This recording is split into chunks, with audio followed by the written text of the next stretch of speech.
ನಮಸ್ಕಾರ ಪ್ರೇಕ್ಷಕರೇ, ರಂಗಭೂಮಿ ನ್ಯೂಸ್ಗೆ ಸ್ವಾಗತ. ಇತ್ತೀಚಿನ ದಿನಗಳಲ್ಲಿ ಟಿವಿ, ಮೊಬೈಲ್ಗಳ ಬಳಕೆ ಹೆಚ್ಚಾಗುತ್ತಿದ್ದು, ಬಯಲಾಟ, ಜಾನಪದ ಕಲೆ, ಗೀಗೀಪದ, ಭಜನೆ, ತೊಗಲುಗೊಂಬೆ ಆಟದಂತಹ ಸಾಂಪ್ರದಾಯಿಕ ಕಲೆಗಳು ಮರೆಯಾಗುತ್ತಿವೆ. ಇದರ ಮಧ್ಯೆ ಬಳ್ಳಾರಿ ಜಿಲ್ಲೆ ಸಿರುಗುಪ್ಪ ತಾಲೂಕು ಮುದ್ದಟನೂರು ಗ್ರಾಮದ ಎಚ್ ತಿಪ್ಪೇಸ್ವಾಮಿ ತಮ್ಮ ಒತ್ತಡದ ಕೆಲಸದ ನಡುವೆಯೂ ಕಲೆಯೇ ಸರ್ವಸ್ವವೆಂದು ಕಲೆಗೆ ತಮ್ಮ ಅಮೂಲ್ಯ ಸಮಯ ಮೀಸಲಿಟ್ಟು ಸತತ 32 ವರ್ಷಗಳಿಂದ ನಿರಂತರ ಕಲಾ ಸೇವೆ ಮಾಡುತ್ತಾ ಬಂದಿದ್ದಾರೆ. 1994ರಿಂದ ಪ್ರಾರಂಭವಾದ ಇವರ ಕಲಾ ಸೇವೆ ಬಯಲಾಟದ ಪ್ರದರ್ಶನಗಳು ರಾಜ್ಯ ಸೇರಿದಂತೆ ಹೊರ ರಾಜ್ಯಗಳನ್ನು ಒಳಗೊಂಡು ಒಟ್ಟು 800 ಬಯಲಾಟದ ಪ್ರದರ್ಶನಗಳಿಗೆ ನಿರ್ದೇಶನದ ಜೊತೆಗೆ ಸಂಗೀತವನ್ನ ಧಾರೆ ಎರೆಯುತ್ತಾ ಬಂದಿದ್ದಾರೆ. ಬಯಲಾಟವನ್ನೇ ಕಾಯಕವನ್ನಾಗಿ ಸ್ವೀಕರಿಸಿರುವ ಎಚ್ ತಿಪ್ಪೇಸ್ವಾಮಿಯವರು 32 ವರ್ಷಗಳ ಬಯಲಾಟದ ಅನುಭವವುಳ್ಳ ಹಿರಿಮೆ ಮತ್ತು ಗೌರವ ಇವರಿಗೆ ಸಲ್ಲುತ್ತದೆ.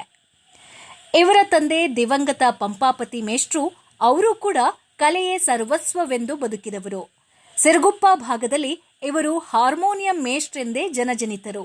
ತಂದೆಯಿಂದ ಎರವಲು ಪಡೆದ ವಿದ್ಯೆಯನ್ನ ಮುಂದುವರಿಸಿಕೊಂಡು ಬಂದ ಎಚ್ ತಿಪ್ಪೇಸ್ವಾಮಿಯವರು ಬಯಲಾಟ ಪ್ರದರ್ಶನಗಳಿಗೆ ನಿರ್ದೇಶನ ಮಾಡುತ್ತಾ ಗ್ರಾಮದ ನೆಚ್ಚಿನ ಮಾಸ್ತರ್ ಆಗಿದ್ದಾರೆ.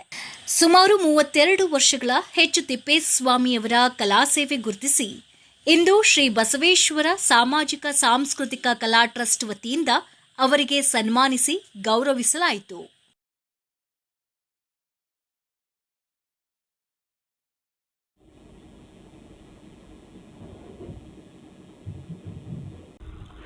ನಮಸ್ಕಾರ. ನನ್ನ ಹೆಸರು ತಿಪ್ಪೇಸ್ವಾಮಿ ಅಂತೇಳಿ. ನಮ್ಮ ತಂದೆ ಹೆಸರು ಎಚ್ ಪಂಪಾಪತಿ ಮುದ್ದಟನೂರು ಗ್ರಾಮ, ಸಿರುಗುಪ್ಪ ತಾಲೂಕು, ಬಳ್ಳಾರಿ ಜಿಲ್ಲಾ. 10ನೇ ತರಗತಿ ನಂದು ವಿದ್ಯಾಭ್ಯಾಸ ಮುಗಿತು. 10ನೇ ತರಗತಿ ಆದ ನಂತರ ನನ್ನ ಜೂನಿಯರು ಮತ್ತು ಸೀನಿಯರು ಸಂಗೀತ ವಿದ್ಯಾಭ್ಯಾಸ ಮಾಡಿದ್ವಿ. ಜೂನಿಯರ್ 1 ವರ್ಷ, ಸೀನಿಯರ್ 2 ವರ್ಷ. ಅದಾದ ನಂತರ 3 ವರ್ಷ ನನಗೆ ಸಂಸ್ಕೃತ ಪಾಠಶಾಲೆಗೆ ಹಾಕಿದರು. ಮುಂಬಯಿ, ಗುಜರಾತು, ಡೆಲ್ಲಿ, ಮುಂಬಯಿಯಲ್ಲಿ ಕರ್ನಾಟಕ ಯಕ್ಷಗಾನ ಬಯಲಾಟ ಅಕಾಡೆಮಿ ವತಿಯಿಂದ ಪ್ರತಿ ವರ್ಷ ಅಥವಾ 3 ವರ್ಷಕ್ಕೊಂದ್ಸಲ ನಮ್ಮನ್ನು ಅಲ್ಲಿ ಕರೆಸ್ತಿದ್ರು. ಕಾರಣ ಏನಂದರೆ, ನವಂಬರ್ 1 ಕನ್ನಡ ರಾಜ್ಯೋತ್ಸವ ಮುಂಬಯಿಗೂ ಆಚರಿಸ್ತಾರೆ. ಅಲ್ಲಿ ವಿಶ್ವೇಶ್ವರಯ್ಯ ಸಭಾಗೃಹ ಅಂತ ಕನ್ನಡ ಸಂಘ. ಬಯಲಾಟ ಅಭಿಮನ್ಯು ಕಾಳಗ, ಹಾವನಾಳ ಗ್ರಾಮ. ನಾಟಕ ಬಂದು ಆಶಾಲತ. ಅಭಿಮನ್ಯು ಕಾಳಗ ಬರೆದವರು ಸಿಡಿಗಿನ ಮಳೆ ಬಳೆ ಸಿದ್ದಪ್ಪ ಅಂತ. ಅವರು ಹುಟ್ಟೂರು, ನಾನು ದಾಖಲಾತಿ ಸಂಗ್ರಹಿಸಿದ ಪ್ರಕಾರ ಅವರು ಹುಟ್ಟೂರು ಜಾಲಿಬೆಂಚೆ. ಅವರು ಜೀವನ ಮಾಡಿದ್ದು ಸಿಡಿಗಿನ ಮಳೆಯೊಳಗೆ. ಸಿಡಿಗಿನ ಮಳೆ ಬಳೆ ಸಿದ್ದಪ್ಪ ಅಂತ ಅವರು ವಿರಚಿತ ಅಭಿಮನ್ಯು ಕಾಳಗ ಬಯಲಾಟ. ಆಮೇಲೆ ಕೆಲವರು ಕುಣಿತದ ಬೋಲ್ಸ್ಗಳನ್ನು ಬೇರೆ ಬೇರೆ ತಮಗೆ ಅನಿಸಿದ ರೀತಿಯಲ್ಲಿ ಮಾಡ್ತಾರೆ.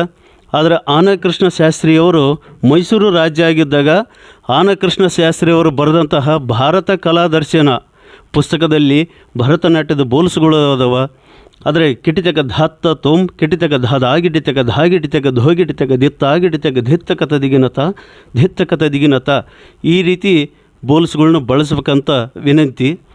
ಆಮೇಲೆ ಇನ್ನು ಮುಂದಿಂದು ಹೇಳೋದಾದರೆ, ಯಾವುದೇ ಮಾಸ್ಟ್ರು ಬಯಲಾಟ ಆಡಿಸ್ಲಿ, ಅವರವರು ವಿದ್ವತ್ತು ಅವರವರ ಅನುಭವಕ್ಕೆ ತಕ್ಕಂಗೆ ಆಡಿಸ್ತಾರೆ. ಅವ್ರದ್ದು ನಾವು ಎಣಿಸೋದು ಬೇಡ. ಆದರೆ ಯಾವ ಕವಿ ಯಾವ ಬಯಲಾಟನ ಬರ್ದನೆಂಬುದು ದಯವಿಟ್ಟು ಆ ಇನ್ವಿಟೇಷನ್ ಆಗಲಿ, ಹ್ಯಾಂಡ್ ಬಿಲ್ ಆಗಲಿ, ಕರಪತ್ರದಲ್ಲಿ ಆ ಕವಿಯ ಹೆಸರು ಹಾಕ್ಬೇಕೆಂಬುದು ನನ್ನೊಂದು ದೊಡ್ಡ ಆಸೆ. ಯಾಕಂದರೆ ಸುಮಾರು ನಮ್ಮ ಬಳ್ಳಾರಿ ಜಿಲ್ಲೆಗೆ 5 ತಾಲೂಕನ್ನು ಒಳಗೊಂಡಂತೆ ಒಂದು 400 ಜನ ಮದ್ದಲೆಗಾರರು, ಹಿಮ್ಮೇಳ, ಮುಮ್ಮೇಳ, ಸಾರಥಿ ಮತ್ತು ಈ ಯಾವ ಹಾರ್ಮೋನಿಯಂ, ಉತ್ತರ ಪ್ರದೇಶ ಅದು ಬಸವೇಶ್ವರ ರಂಗ ಸಜ್ಜಿಕೆ ಅಂತ ನಿಮ್ಮ ಟ್ರಸ್ಟ್ ಮುಖಾಂತರ ಅಯೋಧ್ಯೆಯಲ್ಲಿ ಅಲ್ಲಿ ರಾಮಾಯಣ ಬಯಲಾಟ ಮತ್ತು ಸಮೂಹ ನೃತ್ಯ, ಭರತನಾಟ್ಯ, ಆಮೇಲೆ ವಚನ ಗಾಯನ ಇಂಥವೆಲ್ಲ ಕಾರ್ಯಕ್ರಮ ನಿಮ್ಮ ಮುಖಾಂತರನೂ ಮಾಡಿ ಬಂದೀವಿ. ಒಳ್ಳೆಯ ಸಂತೋಷದ ವಿಷಯ. ಯಾಕಂದ್ರೆ ಯಾವ ಜನ್ಮದ ಪುಣ್ಯದ ಫಲವೋ ರಾಮ ಹುಟ್ಟಿದ ಜಾಗದಲ್ಲಿ ಹೋಗಿ ನಾವು ಬಯಲಾಟನ ಆಡಿ ಬಂದೀವಿ. ಅದು ನಿಮ್ಮ ಮುಖಾಂತರ ನಮಗೇನೋ ಒಂದು ಪುಣ್ಯ ಸಲ್ಲಿತೆ ಎಂಬುದು ನಮ್ಮದೊಂದು ಭಾವನೆ.